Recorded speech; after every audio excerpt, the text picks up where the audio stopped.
நலம் 360 நேயர்கள் அனைவருக்கும் வணக்கம். நான் டாக்டர் பிரபாகரன், ஆழ்மன சிகிச்சை வல்லுனர் பேசுகிறேன். இன்னைக்கு நம்ம பார்க்க போற தலைப்பு மிக மிக முக்கியமான தலைப்பு. என்னன்னு பார்த்தீங்கன்னா, அடிக்ஷன்ஸ். அதிலிருந்து மீளுவது எப்படி? அடிக்ஷன் தமிழ்ல பார்த்தீங்கன்னா ஆழ்மன அடிமைத்தனம். இதை புரிஞ்சுக்கிட்டீங்கன்னா சூப்பரா வெளில வந்துடலாம் எல்லாருமே. ரொம்ப ரொம்ப இன்ட்ரெஸ்டிங்காக இருக்க போது யாரெல்லாம் எந்த கெட்ட பழக்கம்னா வச்சுக்கோங்க. நிறைய கெட்ட பழக்கம் இருக்கு. எந்த கெட்ட பழக்கத்தில் இருந்தாலும் நீங்க ரொம்ப உன்னிப்பா கவனிச்சு நீங்க செயல்படுத்துனீங்கன்னா ஈஸியா வெளில வரலாம். நல்லா கவனிங்க. அடிக்ஷன்ஸ் பார்த்தீங்கன்னா நிறைய டைப்ஸ் இருக்கு.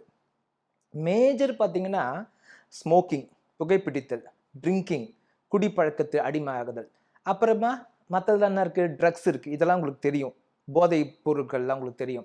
அது மட்டும் இல்லாமல் சின்ன சின்ன அடிக்ஷன்ஸ் பார்த்தீங்கன்னா மூக்குப்படி அடிக்ஷன், அது இப்போ கொஞ்சம் குறைஞ்சிடுது. உங்களுக்கு தெரியாத அடிக்ஷன்ஸ் இருக்குது. என்ன தெரியுமா இருக்குது? ஒயிட்னர் அடிக்ஷனே ஒன்று இருக்குது. அதே மாதிரி காஃப் சிரப் அடிக்ஷன் இருக்குது. என்கிட்ட வந்த ஒரு பேஷண்ட்டில் சொல்லுவாங்க, ஒரு அம்மா, சார் திடீர்னு திறந்து பார்த்தேன் பாட்டில் பீரோவில் கிட்டத்தட்ட 100-200 பாட்டில் இருக்குது சார் காஃப் சிரப்பு. வாங்கி வாங்கி குடிச்சுன்னே இருக்கிறாரு. ஸோ இந்த மாதிரி அடிக்ஷன் இருக்கவங்க என்ன பண்ணுவாங்க? காஃப் சிரப் வாங்கி குடிச்சுன்னே இருப்பாங்க. அது ஒரு வகையான அடிக்ஷன். அதே மாதிரி பார்த்தீங்கன்னா நவீன அடிக்ஷன்ஸ் பார்த்தீங்கன்னா போர்னோகிராஃபி, இந்த மொபைல்லையோ இல்லை கணினிலையோ செக்ஸ் படம் பார்த்து கொண்டே இருத்தல், அதுக்கு பேர் போர்னோகிராஃபிக் அடிக்ஷன் பேர். அது மட்டும் இல்லாமல் ரொம்ப நவீன அடிக்ஷன்ஸு small types of addiction, but intensity அதிகம். என்னது? TV addiction, internet addiction, WhatsApp addiction, எவ்வளோ இருக்குது பார்த்தீங்களா? எப்படி இருந்தாலும் அடிக்ஷனில் நீங்கள் இருக்கிறீங்கன்னா உங்கள் மனம் பலவீனம் பட்டு விட்டது. பலமான மனசில் ஜெயிக்கிறதே ரொம்ப கஷ்டம். பலவீனமான மனசில் எப்படி நீங்கள் ஜெயிக்க போகிறீங்க? எப்படி நீங்கள் சாதிக்க போகிறீங்க? எல்லாருக்குமே ஜெயிக்கணும், சாதிக்கணுன்ற பசி இருந்துக்கினே இருக்கும். ஏன்னா அது ஜீன்ஸ்லேயே இருக்குது அந்த ரெக்குவயர்மெண்ட்டு. ஸோ ஒரு பக்கம் உங்களுக்கு நல்லா வாழணும், சாதிக்கணுன்ற எண்ணம் இருக்கும். இன்னொரு பக்கம் மனம் ஆரோக்கியமான நிலைமையில் இல்லை. இது ரெண்டுத்துலேயும் மாட்டி டிப்ரெஷன் ஆகிடுவீங்க, மனச்சோர்வு ஆகிடுவீங்க. இந்த மனச்சோர்வு இன்னும் உங்களை அடிக்ஷனுக்குள்ளே தள்ளும். இப்போ உங்களுக்கு மெக்கானிசம் கற்றுக் கொடுக்க போகிறேன். இந்த மெக்கானிசம் அழகாக புரிஞ்சுக்கினீங்கன்னா சூப்பராக வெளில வந்துடலாம். சரி, பார்த்தீங்கன்னா என்னென்னா, ஆழ்ந்து கவனிக்கணும். எதனால் நீங்கள் அடிக்ஷனுக்குள்ளே போகிறீங்க? இப்போது என்னுடைய காதலி என்னை ஏமாற்றி விட்டு நடுத்தெருவில் விட்டு போயிட்டாங்க, எனக்கு ரொம்ப வலிக்குது, தாங்க முடியல நம்பிக்கை துரோகத்தை, அதனால் நான் போய் குடிக்கிறேன் அப்படின்னு சொல்லலாம். இல்லை, எனக்கு வியாபாரத்தில் பெரிய தோல்வி ஆயிடுச்சு, என்னால் தாங்கவே முடியல, பயங்கர வலி, குடித்தாதான் நிம்மதி வரும். சரி, வேற என்ன சொல்வீங்க? என்னுடைய மகன் இறந்துட்டான் டாக்டர், செம்ம வலி டாக்டர், தாங்கவே முடியல. என்னுடைய மனைவி வேற தொடர்பு ஆயிடுது, என்னால் ஏற்றுக்கவே முடியல, பயங்கர வலி, நான் போய் குடிக்க ஆரம்பிச்சிட்டேன். இல்லை, எனக்கு பணம் லாஸ் அதிகமாகிடுது, எனக்கு யாரோ ஒருத்தர் பணம் பெரிய தொகை ஏமாற்றிட்டு போயிட்டாங்க, என்னால் வலி தாக்க முடியல, குடிச்சிட்டேன். நான் 5-6 பிரச்சனை சொன்னேன்னா எல்லாத்துலையும் ஒரு வேர்டு ரிப்பீட் ஆகினே இருந்துச்சு. கவனிங்க, என்ன? வலி. அப்போது எல்லாருமே என்ன பண்ணுறீங்க? வலி தாங்க முடியலன்னு அப்படியே போய் நீங்கள் அடிக்ஷனுக்குள்ளே போகிறீங்க. 2 வகையாக தான் அடிக்ஷன் வர்றதுக்கு வாய்ப்பு இருக்குது. ஒன்று, வலி தாங்க முடியலன்னு போவீங்க. இல்லை, இன்னொன்று, ஆரம்பத்தில் ஃப்ரெண்ட்ஸ் இன்ட்ரடியூஸ் பண்ணாங்க, அந்த பழக்கத்தால் நீங்கள் ஆரம்பத்துக்குள்ளே போயிட்டு அதுக்கப்புறமா அதனுடைய இந்த டெலியூஷனல் டைப், அந்த அடிக்டிவ் நேச்சர் ஆஃப் த அடிக்ஷனுக்காக உள்ளே போய் மீள முடியாமல் கஷ்டம் அனுபவிப்பீங்க. ஸோ ஒன்று இன்ட்ரெஸ்ட்காக, சந்தோஷத்துக்காக போனது, இன்னொன்று வலியால் போனது. கொஞ்சம் நல்லா பொறுமையாக யோசிங்க. பெண்களுக்கு வலி இல்லையா? அவங்க எப்படி தாங்குறாங்க? அவங்க கெட்ட பழக்கத்துக்குள்ளே போயிடுறாங்களா? நீங்கள் சில பேர் சொல்வீங்க பெண்கள் கூட தான் கொஞ்சம் கொஞ்சம் பேர் பண்ணுறாங்க. கொஞ்சம் கொஞ்சம் பேர் இந்த நவீன காலத்தில் பண்ணுறாங்க. ஆனால் பொதுவாக பார்த்தீங்கன்னா காலங்காலமாக இன்னும் நிறைய பெண்கள் இந்த மாதிரியான பலவீனமான விஷயத்துக்குள்ளே போகிறது இல்லை. இயற்கையிலேயே அவங்க காரணம் தெரிஞ்சுக்கங்க. இயற்கையிலேயே அவங்க வீட்டில் சின்ன வயசுலேருந்தே பெண்ணுன்னா அடக்கமாக இருக்கணும், நீ இந்த மாதிரி திமிரா இருக்கக்கூடாது, அப்படி சொல்லி சொல்லி சொல்லி அங்கேயே அவங்க அடக்கி அடக்கி வலியை நல்லா தாங்கி தாங்கி பழகிட்டாங்க. ஆண்களை சின்ன வயசுலேருந்து இந்த மாதிரி அடக்கம் ஒழுக்கம்லாம் சொல்லி தாங்கி தாங்கி வாழணுன்றது நமக்கு கொடுக்கல. ஸோ ஜெனட்டிக்காகவே காலங்காலமாக வலி தாங்கும் பக்குவம், குணம் அதிகமாக பெண்களுக்கு இருக்கிறது. இனி பெற்றோர்கள் ஆண் குழந்தைகளையும் ரொம்ப அடக்கமா வழி தாங்கணும்னு கத்து வளர்க்கணும். இந்த மாதிரி கத்து கொடுத்து வளர்த்தாங்கன்னாவே இந்த மாதிரி வழி தாங்குற திறமை அதிகமாயிடும். வழி தாங்குற திறமை அதிகமாயிடுச்சுன்னா இந்த மாதிரியான கெட்ட பழக்கத்துக்குள்ள போகாம இருக்கிறதுக்கு வாய்ப்பு இருக்கு. நல்லா புரிஞ்சுங்க. வலி தாங்குவது மிக மிக நல்ல குணம். அதை அழகா புரிஞ்சுக்கணும். பெரிய வெற்றிகள் எல்லாம் வலி தாங்குவதில் இருந்து தான் ஆரம்பிக்குது. வலியை நீங்க நல்லா தாங்கி பழகிட்டீங்கன்னா உங்களுக்கு வெற்றி வரும். காதலி ஏமாத்திட்டு போட்டோம், என்ன ஆகுது? உங்களுக்கு வலிக்குதா? அந்த வலியோடு அப்படியே இருங்க. கடவுள் என்னை காப்பாற்றுவார், நான் ஒரு காலகட்டத்தில் வெளியில வந்துடுவேன். என்னை டிச் பண்ணிட்டு போனது அவங்க, நான் என் வாழ்க்கை நாசம் பண்ணிக்க விரும்பலன்னு சொல்லிட்டு டைரக்டா காட் கிட்ட போனி நீங்க நல்லா தாங்கி தாங்கி பழகுனீங்கன்னா உங்களுக்கு வலி தாங்குற குணம்ன்ற மாபெரும் ப்ராஃபிட், லாபம் உங்களுக்கு கிடைக்குது. அதனால பெரிய அளவுக்கு வெற்றி வந்துடும். அதை விட்டு வலி தாங்க முடியலன்னு போய் அழுதிங்கன்னா என்ன ஆகுறது? கொஞ்சம் யோசிச்சு பாருங்க. நிறைய சினிமாவில் இப்போ இப்படிதான் காமிக்கிறாங்க. ரொம்ப ரொம்ப ஆபத்தான செயல். என்ன சொல்றாங்க? ஏய், என்னை ஏமாத்தி போயிட்டாடா, இன்னைக்கு வரேன்னு சொல்லிட்டு வரமாட்டேன்னு சொல்லிட்டு வரலடா, என்ன தாங்க முடியலடா, உடனே போய் குடிக்கணும் வாடா. இந்த மாதிரியான வசனங்கள் நிறைய வருது படத்துல. அப்ப என்ன ஆகுது? சோசியல் கன்ஃபர்மிட்டின்னு ஒரு கான்செப்ட் இருக்கு சைக்காலஜில. என்னன்னா, நம்மளை சுத்தி இருக்கிறவங்க எதை செய்யறாங்களோ அதுதான் நமக்கு பிடிக்க ஆரம்பிக்கும் அந்தந்த வயசு மக்களுக்கு. இப்போ ஒரு அப்பாவுக்கு அதை பார்த்து அது பிடிக்காது. அந்த வயசுல இருக்கிற பசங்க என்ன பண்றாங்களோ அது தானாவே நமக்கு பிடிக்கும். அந்த மாதிரி இருக்கும்போது என்ன சொல்லுவாங்க? அவங்க சொல்றதா நீங்க எடுத்துப்பீங்க. எடுத்து இந்த குணம் தானாவே செட் ஆயிடும். குடிக்கிறது ரொம்ப ரொம்ப மோசம். ஏன்னா ரேஷனாலிட்டி, ரேஷனல் பவர், எது நல்லது எது கெட்டதுன்னு நமக்கு தெரியற அந்த component of the brain will not function. இது நல்லது இது கெட்டது நமக்கு சொல்லி கொடுக்கிற மூளையின் பகுதி செயல்படாது. அப்போ ஒரு கெட்டதுன்னு உனக்கு உணர்த்துற அந்த விஷயமே செயல்படணும். அது கெட்டது எப்படி உங்களுக்கு தெரியும்? எப்படி அதுல இருந்து வெளில வர முடியும்? உங்களுக்கு அடிக்ஷன் வந்து வெளில வரணும்னா நீங்க டெய்லி மெடிடேஷன் பண்ணுங்க, டெய்லி 1 2 3 சொல்லுங்க, மறுவாழ்வு மையத்தில் போய் சேருங்க. அந்த மாதிரி ரொம்ப சாதாரண விஷயங்களை உங்களுக்கு சொல்லிக் கொடுக்க எனக்கு பிடிக்கல. ரொம்ப அட்வான்ஸ்டா உங்களுக்கு சொல்லிக் கொடுக்க தான் எனக்கு பிடிக்குது. இதை நீங்க கத்துக்கினாதான் வெளில வர முடியும். நீங்க அந்த மெத்தட்ல வெளில வர முடியாது. 100 பேர் ட்ரை பண்ணீங்கன்னா 2 பேர் வெளில வந்தா பெரிய விஷயம். அந்த 2 பேர் கூட வேற ஒரு காரணத்தால தான் வெளில வந்தாங்க. இந்த மாதிரி க்ரூட் மெத்தட்ஸ்ல வெளில வரவே முடியாது. வாய்ப்பே இல்லை. அடிக்ஷன்ஸ் ரொம்ப மோசமானது. இப்போ ஸ்மோக்கிங்லாம் பாத்தீங்களா, நான் உள்ள டீப்பா கத்து கொடுத்தா உங்களுக்கு ஆச்சரியமாயிடும். இந்த ஸ்மோக் பண்றாங்க பாத்தீங்களா, ஒருத்தர் கிட்ட போய் பேச பயமா இருக்கும். ஸ்மோக் பண்ணா தைரியம் வரும். அதனால ஸ்மோக் பண்ணி உட்காந்துருப்பாங்க. இல்லைன்னா அந்த இடத்துக்கு போகவே முடியாது. நீங்க அவர் ஸ்டைலா ஸ்மோக் பண்றான்னு வச்சு உட்காந்துருப்பீங்க. இல்ல, உள்ள அவர் பயந்தாங்கோலி. இப்போ என்கிட்ட ஒரு கேஸ் வந்திருக்கு. என்னன்னா பாத்தீங்கன்னா, ஸ்மோக் பண்ணினே இருக்காங்க. ஒய்ஃப் விட்டுன்னு வராங்க, சார் நிறைய ஸ்மோக் பண்றாரு, அதுவும் காலங்காலத்தில் எடுத்த வேண்டி ஸ்மோக் பண்ணி உட்காந்துருக்கா, எப்படியாவது காப்பாற்றி கொடுங்க. அவர் உள்ள நான் டீப்பாக ஆராய்ச்சி பண்ணி பார்த்தா அவர் என்ன சொல்றாரு? ஸ்மோக் பண்ணாதான் என்னால் எக்ஸ்கிரீஷன், என்னால் டாய்லெட் போக முடியும், இல்லைன்னா போக முடியாதுன்றாங்க.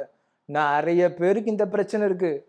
இந்த பிரச்சனை இருக்கிறவங்க கேட்டால் சிரிப்பீங்க. ஆமாம் டாக்டர், கரெக்டு தான் நீங்கள் சொல்றது அப்படின்னு சொல்வீங்க.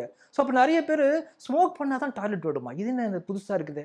அப்போ நிறைய பேர் எக்ஸ்கிரீஷன் பண்ணுறாங்களா? அவங்க எப்படி ஸ்மோக் பண்ணாமல் எக்ஸ்கிரீஷன் பண்ணுறாங்க, எப்படி டாய்லெட் போகிறாங்க? கொஞ்சம் யோசிக்க வேண்டிய விஷயமா இருக்கு. அதை தான் உங்களுக்கு கற்றுக் கொடுக்குறேன். ஆழ்மனது, நான் சொன்னேன் அடிக்ஷன்ன்றது ஆழ்மன அடிமைத்தனம் சொன்னேன். அப்போது ஆழ்மனம்ன்றது ரொம்ப ஒரு முட்டாள் மாதிரி. அது வந்து சக்தி அதிகமாக இருக்கும், ஆனால் முட்டாள். அது நீ என்ன சொல்கிறியோ அதே மாதிரி ஒன்று செய்ய வச்சிடும். அந்த மாதிரி ஒரு தன்மை இருக்குது ஆழ்மனசுக்கு. முயலுக்கு 3 கால் நீங்கள் நம்பிட்டீங்கன்னா உங்களுக்கு மட்டும் 3 காலாக தெரியும். அந்த மாதிரி இருக்குது. சில பேர் வீட்டை விட்டு வெளில வரவே மாட்டாங்க. கேட்டால் இது மாதிரி கேஸ் நிறைய கிளினிக்கில் வந்துருக்கு. ஹஸ்பண்ட் சொல்லுவார், வீட்டு வெளில போகலாம் ஜாலினா வரவே மாட்டா டாக்டர் ஒய்ஃப்னுவாங்க. என்ன ப்ராப்ளம்னா, வெளில நாய் இருக்குது டாக்டர், என்னை கடிச்சு நான் சாவணுமா அப்படின்னு கேட்பாங்க. அது எப்படி? வெளில நாய் இருக்குது, எப்படி உன்னை கடிச்சு எப்படி நீ செத்துடுவேன்? அவங்களுக்கு மட்டும் அப்படி தோணும், நாய் என்னை கடிச்சிடும் நான் செத்து போயிடுவேன். ஸோ அப்போ ஆழ்மனது அந்த மாதிரி ஒரு தன்மை இருக்கிறது. நல்லா புரியும். இங்கே தான் அடிக்ஷன் ஒழிஞ்சுட்டு இருக்கு. இவ்வளோ விஷயங்கள் தெரிஞ்சிக்காம நீங்கள் ட்ரை பண்ணி முடியலன்னு சொல்லிட்டு வாழ்நாள் ஃபுல்லாக எவ்வளோ பேர் குடிச்சிக்கின்னு அப்படியே ஸ்மோக் பண்ணிக்கின்னு சரியாக வாழாமல் உங்கள் குழந்தைங்கள்லாம் கஷ்டப்படுத்தின்னு இருக்கீங்க. மெக்கானிக்ஸை அழகாக புரிஞ்சுக்குங்க. புரியலையா? திரும்ப இந்த வீடியோவை போட்டு பாருங்க. நல்லா புரியுற மாதிரி டெய்லி போட்டு பாருங்க. ஒரு வாரத்துல சரியாயிடுவீங்க எல்லாருமே. எந்த ட்ரீட்மெண்ட்டும் தேவையில்லை. நல்லா புரிஞ்சுக்கங்க. ஒரு சின்ன கதை சொல்கிறேன், நல்லா கவனிங்க. என்னன்னா, ஒருத்தர் சாமி கிட்ட ரொம்ப பக்தியாக இருக்கிறார். அவருக்கு சாவுமா ரொம்ப பயம், ரொம்ப நாள் வாழணும்னு ஆசை. ரொம்ப தீவிரமாக அவர் பக்தியாக தியானம் பண்ண தொட்டு கடவுள் அவர் முன்னாடி வரார். என்ன வேணும்னு கேட்குறார். அவர் சொல்கிறாரு, எனக்கு ஒரு நீண்ட ஆயுள் வேணும் அப்படின்னு சொல்கிறார். சரி, ஓகே, நீ 75 வயசு வரைக்கும் உயிரோடு இரு ஜாலியா அப்படின்னு சொல்கிறாரு. சொல்லிட்டு அவர் போகிறார். சாமி அப்போது இருங்க ஒரு நிமிஷம் இருங்க அப்படின்னு கேட்குறாரு. சாமி என்னப்பா என்ன வேணும்? எனக்கு கூட 3 மாதம் எக்ஸ்ட்ரா கொடுங்க அப்படின்னு கேட்பாங்க.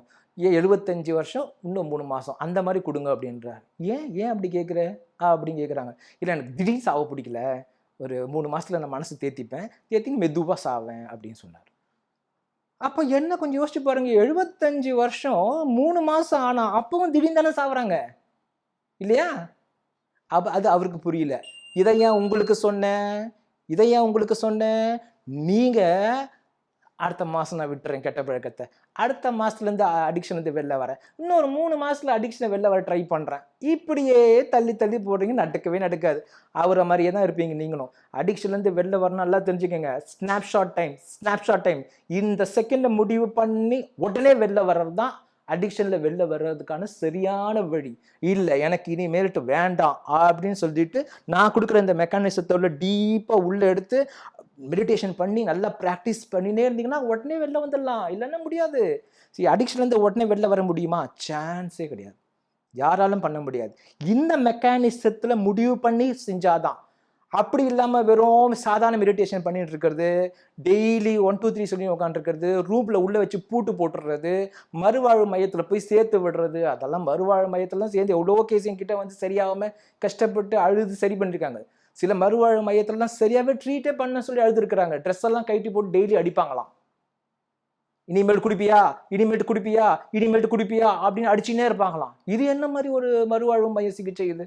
கொஞ்சம் யோசிச்சு பாருங்க. அதனால என்னாச்சு தெரியுமா? அவர் வெளில குடிக்காம ஒரு 20 நாள் கழிச்சு வெளில வந்தாரு. இன்னும் ஒரு வாரம் கழிச்சு திருப்பியும் குடிக்க ஆரம்பிச்சிட்டாரு.